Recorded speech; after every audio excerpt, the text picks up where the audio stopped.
We have just left a closed session hearing, and I would like to ask for our city attorney if we have anything to report.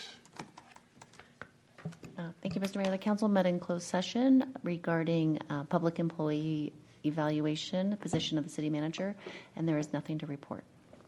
Okay, thank you very much. So let me get myself signed in here. And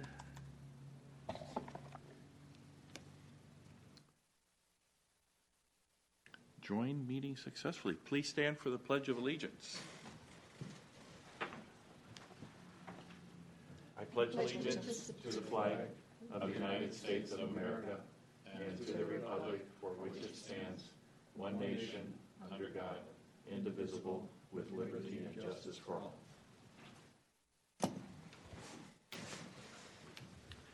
Can we have the roll call, please? Sure. Councilmember Anstandig? Here. Councilmember Rogers? Councilmember Turner? Here. Councilmember Wilsheimer? I'm here. Mayor Craig? Here. We are at the orders of the day. Do we have any changes to the orders of the day? No changes. Thank you.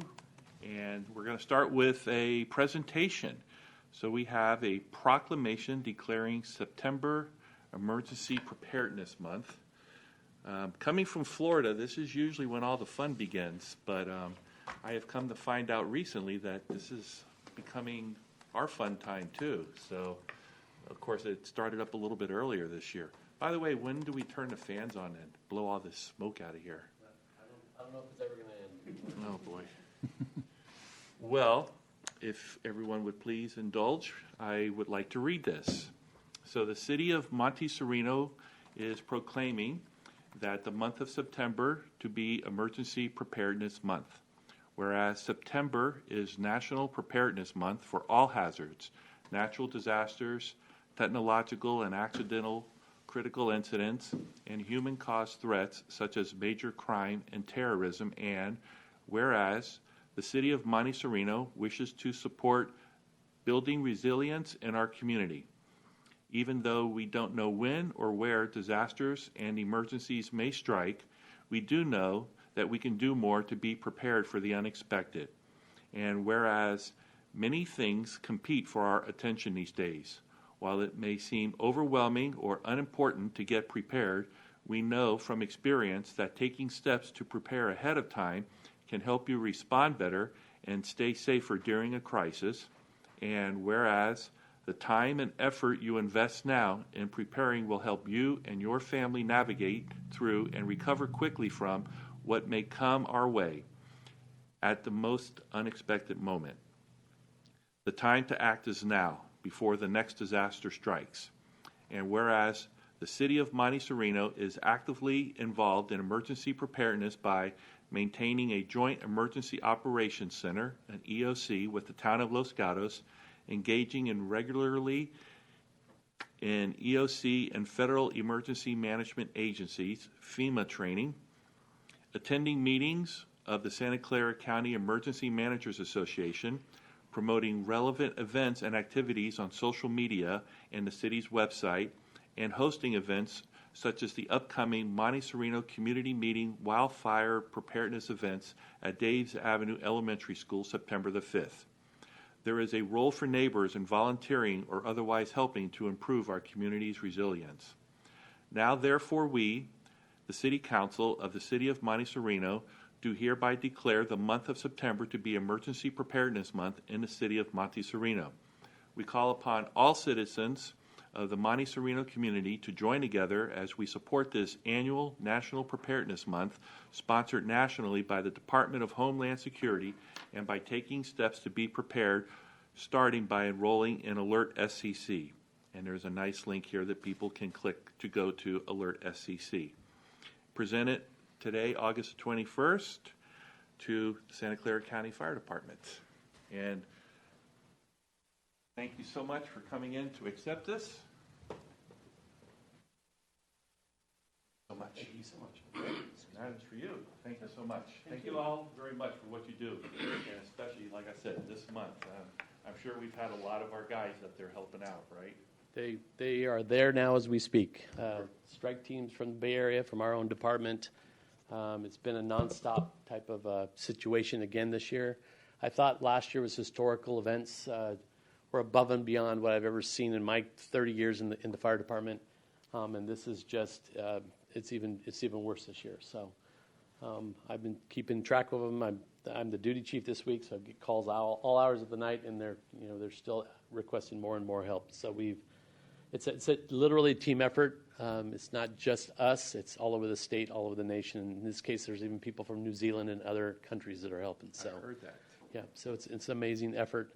And emergencies aren't just fires, wildland fires, or earthquakes, or floods, and tornadoes and hurricanes. I just got a text that the hurricane that's heading toward Hawaii is approaching, and they're preparing for that. So it's a collaborative effort between all public safety people to be trained and be ready for this type of situation. And it definitely helps when you have your community involved and prepared, and they're self-reliant, and that's what makes our lives easier, because we know that we can rely on them being self-sustainable for a certain amount of time. So I'm Darren Pashot. I'm the Deputy Chief of Support Services. I'll be doing the presentation. But Daryl Ray, who is from County OES, I'd ask him to say a few words about the OES and what actually happens when a huge disaster takes place, or even preparation for it. So Great, thank you. Welcome. Thanks very much, Chief. Hi, thank you all very much. I'm greatly honored to be here and to be part of receiving this resolution or this proclamation. Part of my job to be successful at it, not part of it, the entire thing, I have found that I have to look at a situation through other people's eyes, on the other side of any given situation, all around a situation. And if I can do that and I can understand a problem from a different point of view or a multiplicity of points of view, and I have a better understanding of the issue, not to mention I have some buy-in because likely I had to do some sort of coordination and communication with those folks to understand their points of view. But I think from the elected officials' point of view, if I were in your shoes, I would be thinking to myself, after a disaster, I wanted to have done everything that I could before, and during, and after to make sure that the community is taken care of. And I've made my duty, I've fulfilled my duty as a public official, elected official. And I think that that is demonstrated by activities and actions such as this proclamation. I've worked closely with Mr. Blunt's office over the last 18 months, 12 to 18 months, developing a hazard mitigation plan that outlines specific strategies. We did a study of Monte Sereno as a jurisdiction, its demographics, topography, that sort of stuff, critical infrastructure, developed specific mitigation strategies to implement in the future. Some of those mitigation strategies have to do with public information and setting cultural tones, like this proclamation is a cultural tone. We can write the smartest plans and buy the slickest technology, but if you don't have a culture of preparedness, all that stuff is ultimately probably just a waste. So if you don't have the cultural tone set, then everything else that follows won't be right. So you're doing exactly what you should be doing. So if I were in your point of view, or if I were in your role, I would feel like I was taking care of my community today. Thank you very much. Thank you.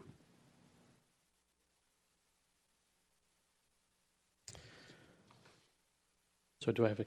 Hold on one second. Okay. No, I have to run it for you. This is a really high-tech solution here. We're still working on this part. Okay.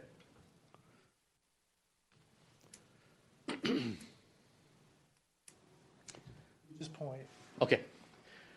So just as a reminder, we do this usually on a biannual basis. In this regard, this time this from November 2017 to July of 2018. So sometimes those months kind of get moved around depending on what's going on here in the city. So these numbers are from this time period here at this point. So, and to start off here, we just reinforcing who we are as an organization, what we strive to be, and what we strive to do.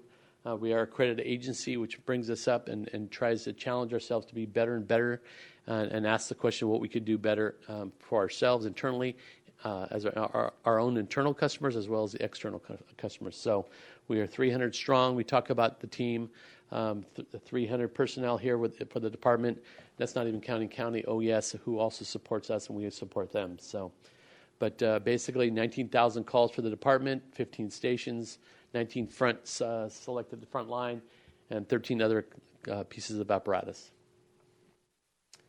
Organizational chart. Now, I don't know if you all get the PowerPoints or not, but in this case, there has been substantial changes just recently, quite a bit, as a matter of fact. So we have our old fire chief, Ken Kemna, has retired. He retired August 12th.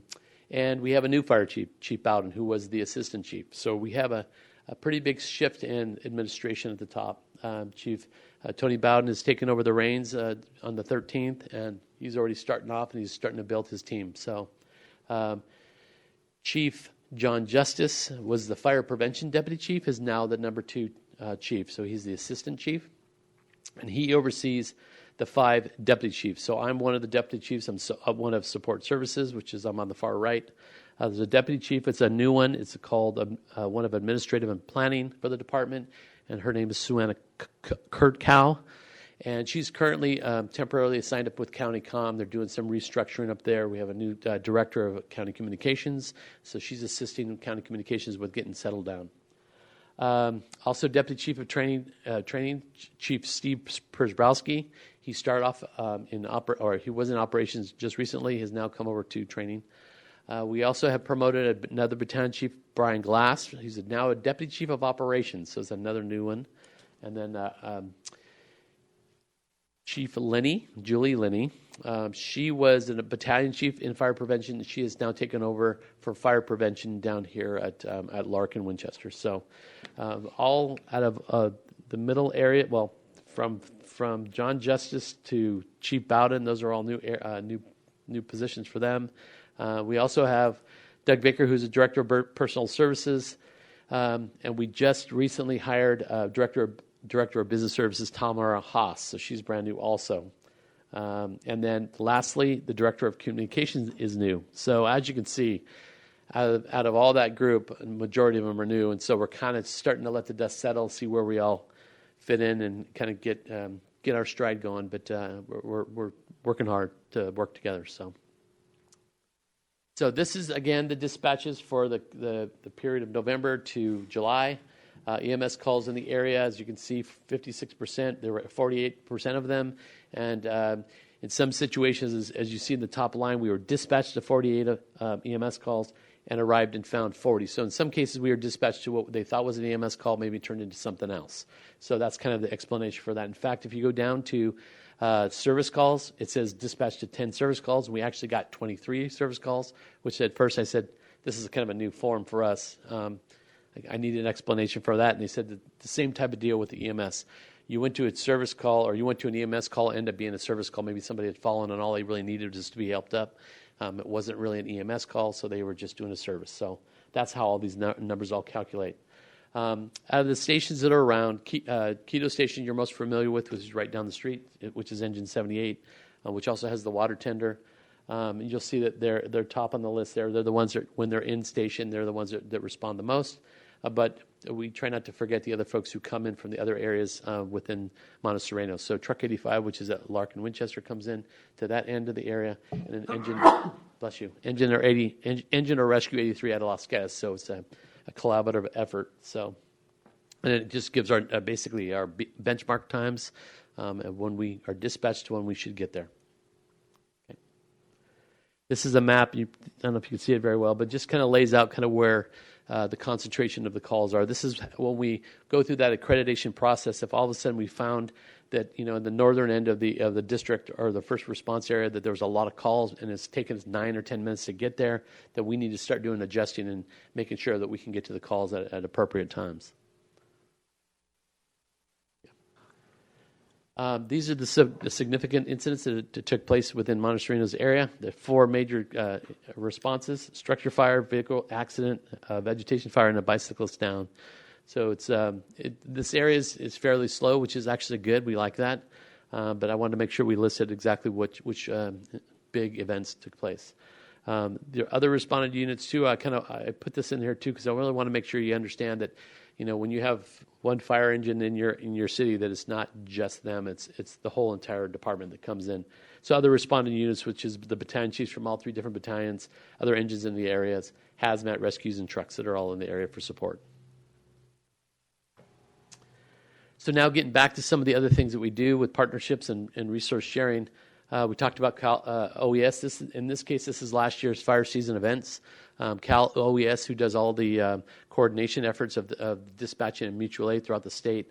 We wanted to show you some of the numbers that we went on with 58 apparatuses that went, almost 300 personnel, 38 incident management personnel, and 412 cumulative days. Now, with all that stuff added up outside of the area, we still had all of the stations within our own districts covered to protecting our own battlefield here. So that was last year. And this year, I wanted to list at least some of the big fires that we've already seen: the Pawnee Fire, Klamath Fire, Cranston and Ferguson, and the Mendocino complex, which is still taking place, is still burning pretty rapidly as of even this afternoon. We talked about this earlier. Chief Justice will be doing this Ready, Set, Go and for wildland preparedness. We just kind of wanted to show you what some of the mailers and social media and how our PIO and the social media, I can't remember her title, social media expert or whatever her name is, but she helps with and works together with the PIO to get these mailers and stuff out. So this is just some of the places and the information that went out to the residents. And this is actually what the inside of the thing looked like too. So we try to get as much information out publicly so that everybody's aware of it, so they can also be informed and can help themselves. And we did actually send a postcard to every single household for the event on September 5th. I think also, if I remember right, Louisa, who is the social media person, is on our website. And then she had a couple other places where she put it to make sure they got out locally, Twitter and Facebook and those types of things. And the fire department provided all the graphics and put it all together for us, so we didn't have to do anything to put together the postcard, as well as the social media post. Right. And I think that the PIO and Luis's position have really come together, really brought our public awareness and our information about what we're providing and who we are as an organization. It really brought it up to a different level. They're doing a phenomenal job. Upcoming events, again, we talk about all the different things in the community. CERT academies, this is high on our priorities to have everybody educated and teach them what's important. Personal emergency preparedness, these are some of the classes and locations, and then hands-on CPR. So this is, again, the outreach we were providing. So some of the fun stuff. This is the part I like the best. I'm sorry, it's fun. It's what I have been doing for the last 5 years. Is replacing as the fleet gets older and has miles on it, that we start replacing them. So last year we saw the 4 Type 1 engines, and one of them ended up in Monte Sereno or Quito Station, and then the others kind of were dispersed amongst the older fleet. We have one truck, which is actually the other one at the other end of your district. Truck 85 is brand new. And then we bought 3 smaller Type 3 or Type 6 engines, which are a little bit more, looks like a kind of a Ford F550, kind of a bigger framed truck with a module on the back. And we use that quite a bit. They've really increased our ability to get places that the little bit bigger Type 3s can't really get to. So when the big Type 3s go out, and the Type 6s are there to help protect our own, again, the home front. And then the other big thing is capital improvements. I'm going to be redoing and replacing both Quito Station and Redwood Station, which is off the top of Highway 17. And I'm still working personally with RRM, the architectural group, and they're bringing together all of the stuff that needs to be brought together to submit for planning the planning process and get the. What do you got? You have to get a planning permits, to get all the permits, I'm sorry. All the engineering, all the stuff that comes together. So I've been working very diligently with them, and we're hoping within the next month or 2 we can have a package put together. Then that needs to go to the Board of Supervisors for approval to go out for RFP and bidding. And so there's all these little steps that needs to take place. But we're moving forward very, very well with that too. So it's exciting to see this come together. And with that, If there's any questions, I'll take them now.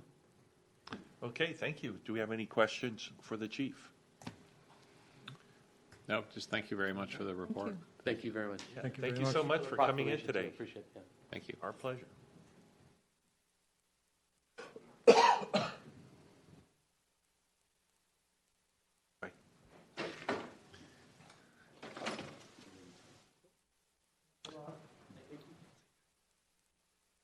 Okay, we are at oral communications. At this time, anybody who would like to speak on a topic that is not on the agenda, please step forward. Okay, and seeing none, we'll move on to written communications. And we've got some postcards and stuff, but nothing else, which will take us to the consent calendar. And would anybody like to pull or discuss any items on the consent calendar? Seeing none, I'll look for a motion. And we have a motion and a second. So you should see some voting buttons show up here.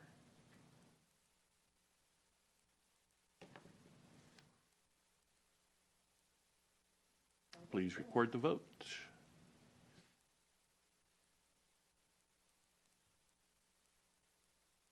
Zero.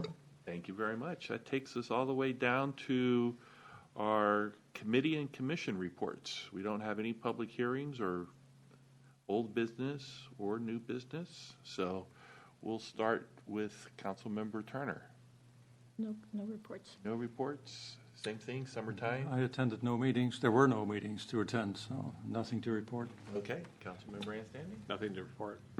Okay, I only have a quick report, and the Youth Commission met, and we are very excited. We had a full house almost. I think we had 14 out of the 15 show up.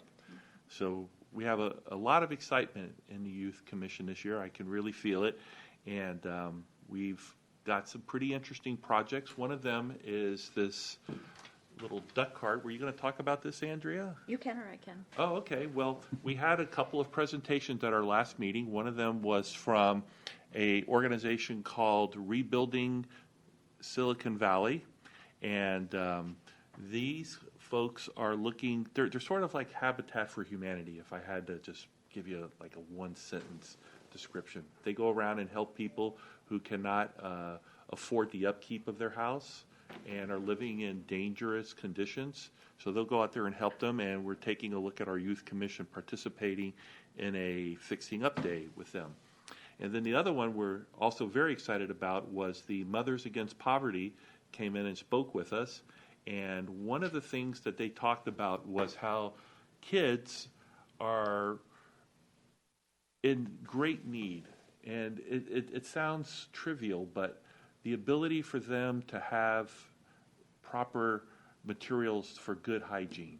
It's very hard for a kid to go to school knowing that they look dingy and they probably have a body odor and their hair is unkempt. And they do that because they don't have soap, they don't have shampoo, and just some of the other things that we wake up every morning and just take for granted. So we are going at our, what the Youth Commission would like to do is create a series of kits. We're looking to do 60 kits is what we're shooting for, and we're going to collect items at the city picnic. So shampoo and toothpaste, soap, toothbrushes, simple things like that. Hopefully we'll get a lot of hotel samples. We're not looking for Costco bottles or anything, although I'm sure they would appreciate it. But we're really looking to just put together a nice set, probably a medium-sized Ziploc bag full of hygiene products. So that will be our big thing that we're going to shoot for at the picnic. So if you know anybody who's looking to get rid of their collection of hotel goodies, we'd be more than happy to take them. And with that, we'll go to council member comments. I see everybody just shaking their heads. No. So that will take us right to the city manager's report. And the only thing I have is, I already went over the emergency preparedness event, but just in case anyone's listening, just to repeat that There'll be a Monte Sereno community meeting on wildfire preparedness, September the 5th at 6 o'clock, Daves Avenue Elementary School. If you go on the city's website, there's a link to where you can sign up. We're just trying to get a count so we can be prepared with snacks and beverages and set up enough seats. So I encourage anyone who's listening and everyone in the community to come out for this important event. Okay, thank you very much. And with that, we are going to adjourn to September the 17th as our September 4th meeting. 18th. I was going to say, that doesn't add up right, as our September 4th meeting has been canceled. Okay,